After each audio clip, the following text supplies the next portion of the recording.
Part 1. You will hear a woman talking on the telephone to a man about a car he is selling. First, you have some time to look at questions 1 to 4.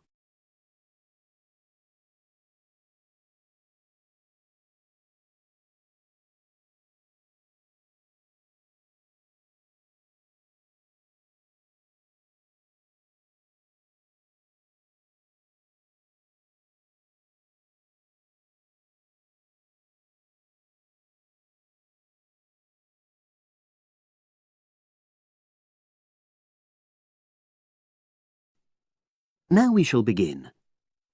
You should answer the questions as you listen, because you will not hear the recording a second time. Listen carefully and answer questions 1 to 4.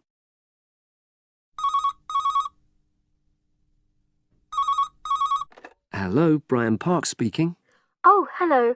I'm calling about the advert in the paper. For the car? Yes, the Mini you've got advertised for sale. Oh, yes. I just wanted to find out a bit more information. Of course. What would you like to know? It's my brother who's interested, actually, but he's not in today, so he asked me to call you. Fine. Great, thanks. So, it's a Mini, Yep. and how old is it? Just coming up to 13 years old. And I seem to remember from the ad that it's grey. That's it. Doesn't show the dirt. Absolutely. Anyway, the colour shouldn't be a problem for Jeff. You know, the important thing is the quality. Yes, of course. And what about mileage? With it being pretty old, it's probably over 100,000? Actually, it's 40,000 less than that. 62,000 on the clock. Great! I remember now. I'm confusing it with another ad I was looking at. Right. Pleasant surprise then. Yeah. Have you been the only owner, or was there a previous one? I'm the second one. Before, it was owned by a teacher who was a very careful driver. Didn't have any accidents. Very good. And what about you? What do you tend to use it for? I haven't used it all that much, mostly for shopping. You know the sort of thing. So not much wear and tear. I'll make a note of that. I know Jeff wanted me to check that. Right. Before you hear the rest of the conversation, you have some time to look at questions 5 to 10.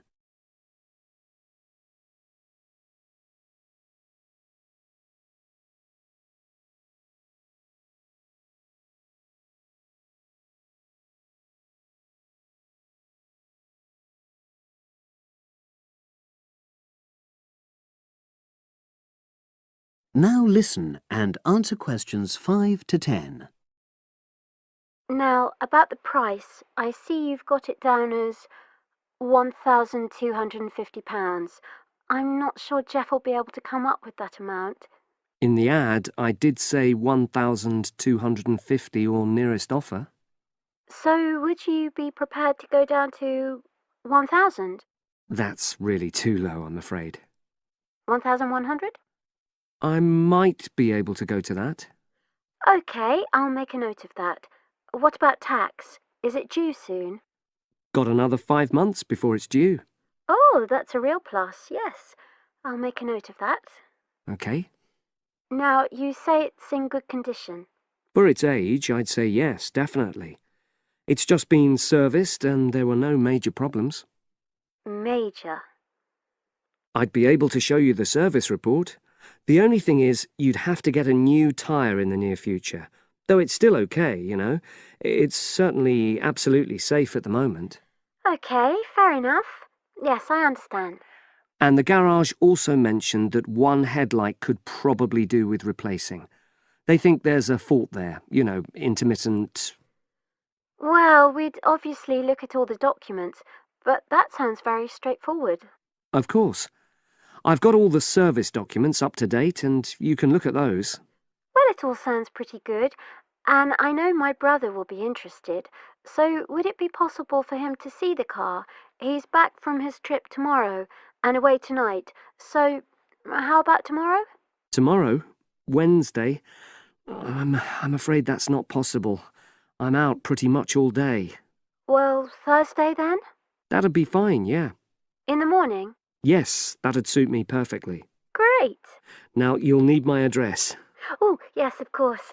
What is it? It's number 238, 238? London Road.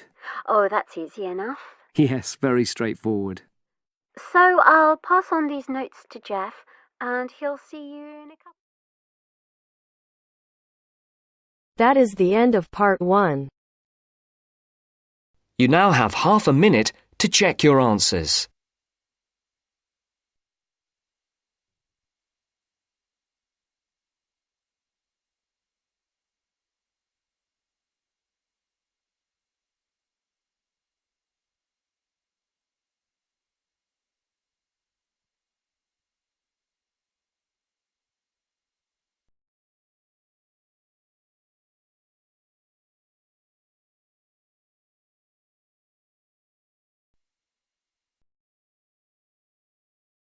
Now turns to part 2. Part 2. You are going to hear a travel agent discussing a holiday booking with 2 customers. Look at questions 11 to 13.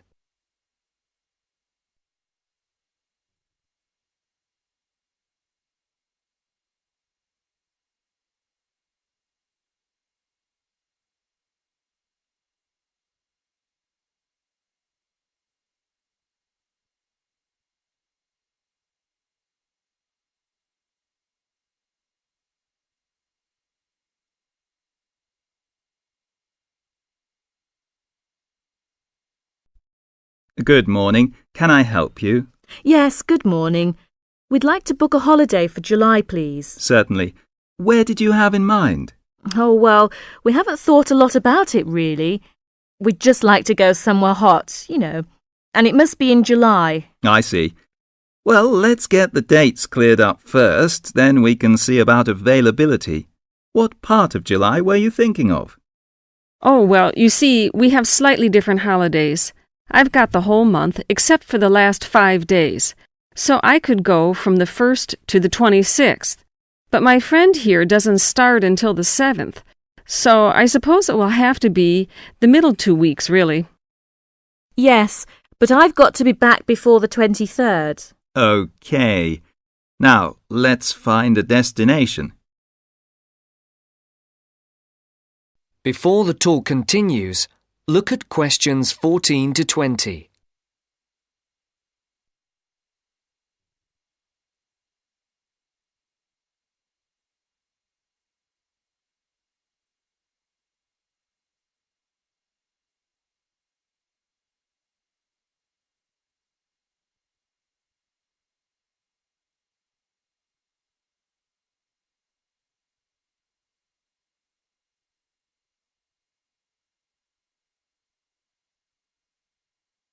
As you listen to the second part of the talk, answer the questions.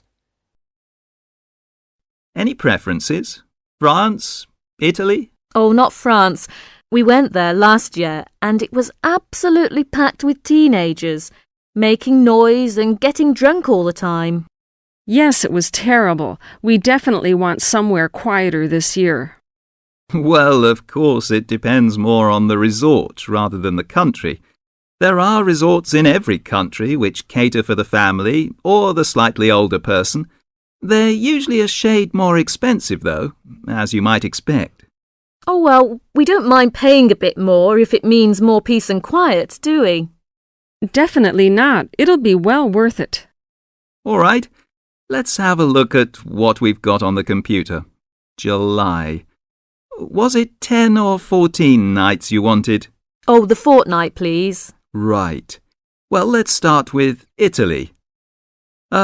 We've got 14 nights bed and breakfast in Sorrento for £345 from Manchester on the 14th. Or we've got... No, wait a minute. That's no good for me. We wouldn't get back till the 28th, and I've got to be back at work before that. Ah, yes. How about Sweden? 2 weeks, half board? How much would that be? That would be £540 from Manchester again. Well, 540.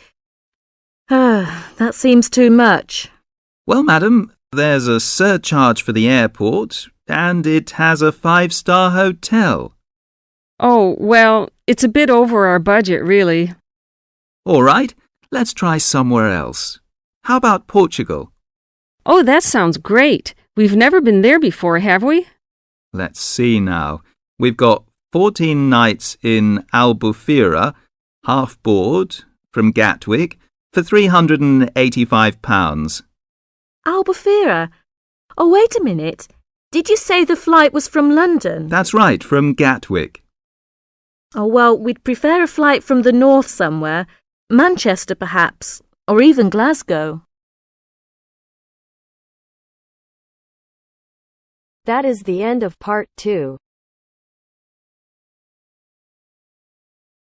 You now have half a minute to check your answers.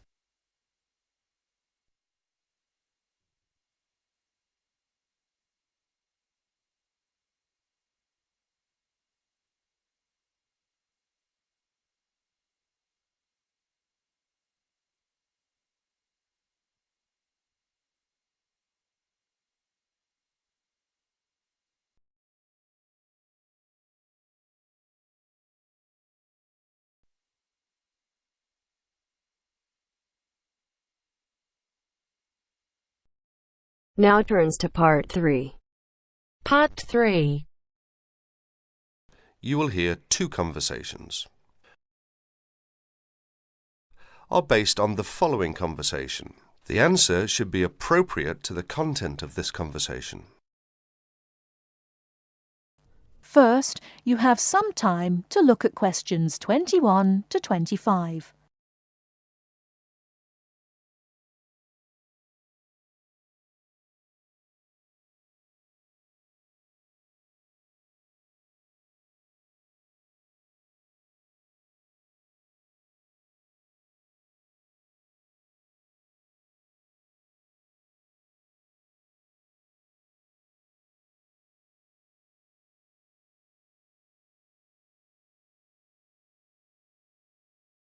Now, listen carefully and answer questions 21 to 25.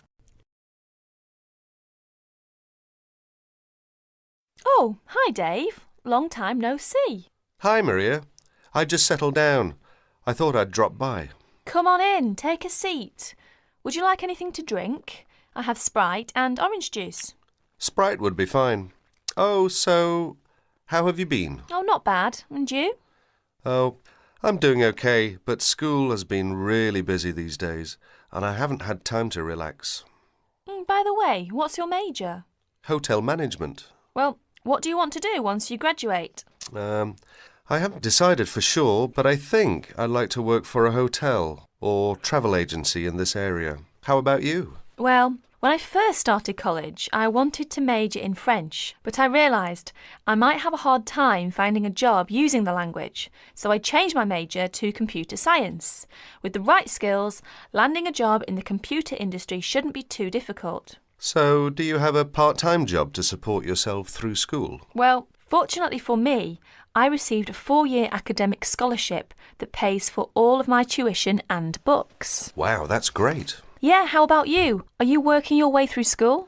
Yeah, I work 3 times a week at a restaurant near campus. Oh, what do you do there? I'm a cook. How do you like your job? It's okay. The other workers are friendly and the pay isn't bad. Before you hear the rest of the talk, you have some time to look at questions 26 to 30.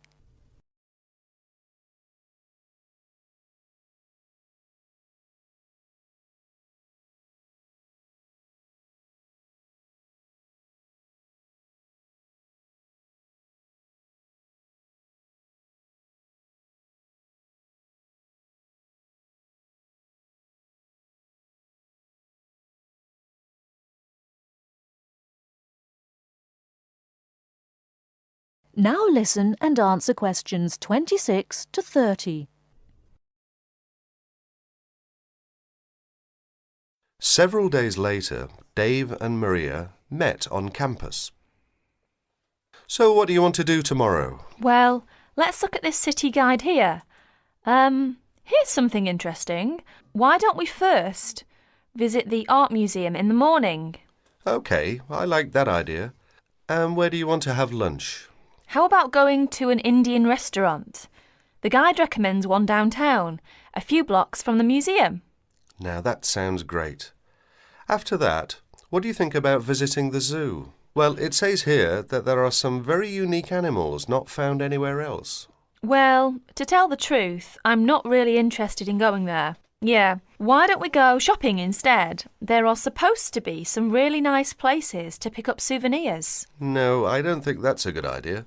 We only have a few traveller's checks left, and I only have $50 left in cash. No problem. We can use your credit card to pay for my clothes. Oh no, I remember the last time you used my credit card for your purchases. Oh well, let's take the subway down to the seashore and walk along the beach. Now that sounds like a wonderful plan. That is the end of part 3. You now have half a minute to check your answers.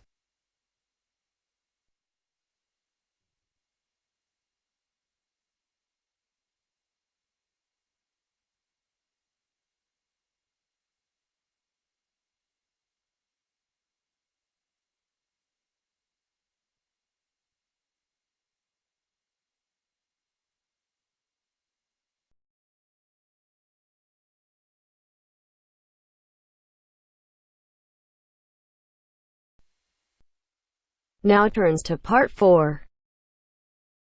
Part 4.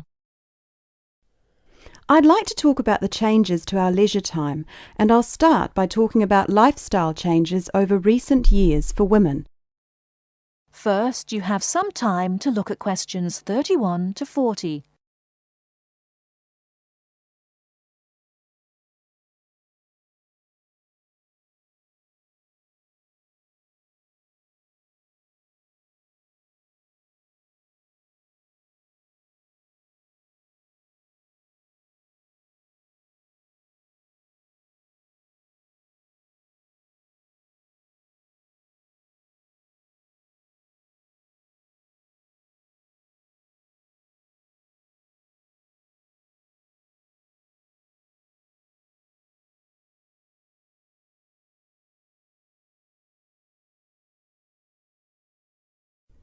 Now listen carefully and answer questions 31 to 40. I'd like to talk about the changes to our leisure time, and I'll start by talking about lifestyle changes over recent years for women. As we all know, the wife and mother of the family has traditionally been responsible for organising and completing household tasks for the family. However, particularly over the last decade or so, we have seen a greater number of women continuing to work after marriage and returning to work after having children.